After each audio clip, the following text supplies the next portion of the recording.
will get the chance to learn from the new generation's perspective who want to make our world to be a better place to live. And please welcome คุณอมินตาเพิ่มภูมิวัฒน์ Thai Youth Climate Leaders, 12th grade high school student Patumwan Demonstration School, sharing a topic of youth action. Please welcome.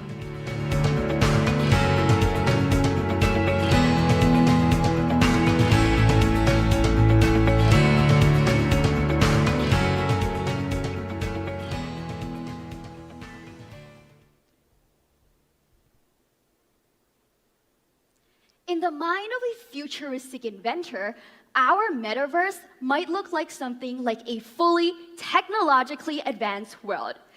Intergalactic traveling, flying vehicles, and gadgets. It's enticing and encouraging all at the same time. It is the world that is driven by new generations who have visions and make the world into certain outcomes. It would lead us to explore new lands, dive new depths, and fly new heights, all the way to places beyond our imagination. But wait, in a different scenario, I also imagine a post-apocalyptic world filled with ashes, smog, murky colors, and not a single life to be found. Plagued by burning wildfires, dirty air quality, and muddy seas. A world that I fear will become our reality sooner rather than later. Some degrees of both versions are already on their way, one expanding and the other imploding.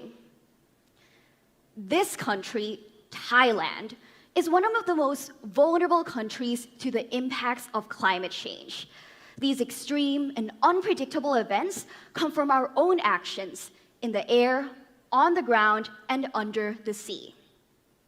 It is the reality of injustice, where people who contribute the least to the problem are affected the most. It is the reality of inequality to people who are most vulnerable to climate hazards. It is the reality of indifference among people who can afford to turn a blind eye to the problem. And yet, climate change does not care who emits the most carbon dioxide. Climate change does not care how much money you have made. Climate change only destroys. I know that there is no easy or one-size-fits-all solution, but we cannot wait and hope for it all to go away in the blink of an eye and rely purely on politicians. We have heard many fancy words and goals, but it is time that we move away from empty promises to real action. We cannot undo the mistakes of the past, but we can still change the present to save our future. I personally have the ambition to drive action in society. Last year, I was selected as Thailand's representative to the Youth for Climate Driving Ambition event. Nearly 400 young delegates were joined in Milan, Italy, to discuss climate solutions and propose a final document containing all the recommendations that were relevant for the UNFCCC processes and the agenda of COP26. Not only did I learn plenty of key actions to solve the climate crisis, but I saw firsthand the power of youth to bring about policy change. This experience opened my eyes to what youth can do, and it empowered me to do even more and carry on my own organization called Youth Mentorship Project. This organization recruits volunteer high school students as teachers to teach STEAM, science, technology, engineering, arts, and maths to primary school children from vulnerable backgrounds. The goal of the organization is to foster these children into global citizens with the values of sustainability and climate resilience. We use a problem-based approach and hands-on activities to ensure that these students get to have fun and experiment while having tangible outputs. To do this, we have both in-classroom and outside classroom activities. One image has been ingrained in my mind, and that is of a little girl I taught. She was looking at me like I could be her savior, and for the first time, I saw it in her eyes that she had hope for change, and that touched something deep inside me. But how can one little organization have such an impact on society?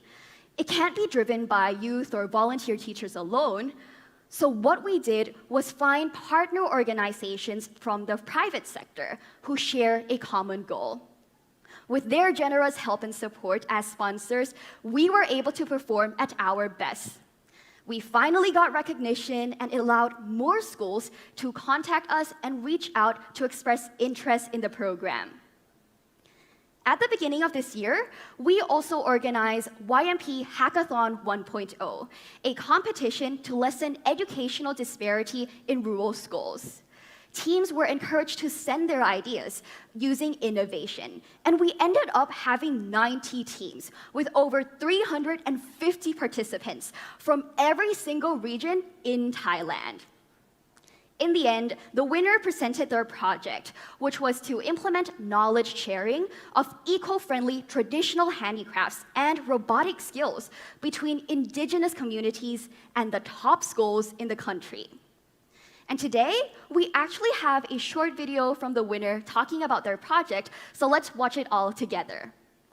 ก็ขอบคุณคณะกรรมการของพี่เอมที่ทำให้พวกหนูเนี่ยได้มีโอกาสที่จะได้เผยแพร่วัฒนธรรมของพวกหนูที่โอกาสที่จะได้เผยแพร่เนี่ยแทบจะไม่มีเลยแต่ว่าพวกหนูเนี่ยได้เผยแพร่แล้วก็ได้เรียนรู้วัฒนธรรมของตัวเมืองแล้วก็ในชนบทร่วมกันค่ะ As you can see, we are on the road towards success in implementing this exchange project between urban and rural schools in Ang Thong province. This has reaffirmed my belief that quality education and accessibility are the keys for our progressive world. Hence, we need direct investment into education and climate-related research and development. This is what brings hope to the young generation. And in order to achieve this, we need the involvement of every single agent. There's no denying that the private sector is a crucial part of a country's development. At the same time, ESG has also gained more traction in the business world. The latest Davos agenda mentioned leveraging ESG education to unlock the supply chain. And I do believe that this is a promising model. But the question now becomes, how can we prepare the next generation of leaders to rethink our future and take this issue into account? I believe that youth can be involved as entrepreneurs to drive sustainable businesses. If we have the opportunities and solutions to implement these best practices, then I am confident that we can push the boundaries for innovation to go beyond net zero. I hope this is inspiring, especially for us youth. We need to engage now more than ever before. We are inheriting a hotter, more unpredictable climate that has horrible consequences for our future. Yet, I do believe that we have the power and the ambition to change. Why? Because we can call on people to listen to us with our innovative solutions and stories through our collaboration in this borderless world. Technology is in our hands, so we must use it to make the world a better place. Climate change is based on science, not politics, but we must make it a political agenda in order to solve it. Evidently, science has given us a clear direction that we must take action, yet we take different paths and are divided in our responses. Ladies and gentlemen, we don't need a revolution, we need a revelation. In the eyes of the young generation, we don't need a new world. We only need this world, the world where we together can all master the tools with the power in our hands. Thank you so much. ขอบคุณค่ะ